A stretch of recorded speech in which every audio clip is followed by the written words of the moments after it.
सबको अस्सलाम वालेकुम रहमतुल्लाहि వ బరకాతుహు।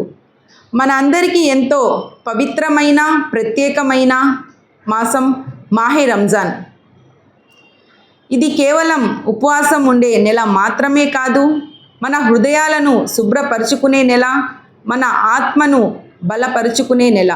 రంజాన్ మనకు సహనం నేర్పుతుంది, కరుణ నేర్పుతుంది, పేదవారి బాధను అర్థం చేసుకోవటం నేర్పుతుంది।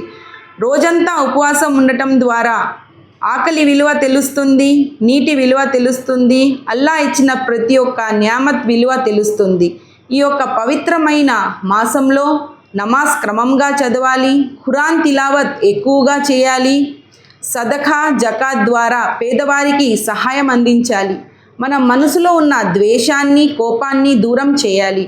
రంజాన్ మనల్ని మంచి మనుషులుగా మార్చడానికి అల్లా ఇచ్చిన గొప్ప వరం। ఈ నెల చేసిన ప్రతి ఒక్క మంచి పని అల్లా దగ్గర ఎన్నో రెట్ల ప్రతిఫలం ఇస్తుంది। కాబట్టి అల్లా మన ఉన్న ఉపవాసాలు, మన చేసిన ప్రార్థనలు, మన అందరి ప్రార్థనలు కబూల్ అవ్వాలని నేను అల్లాకి దువా చేస్తున్నాను।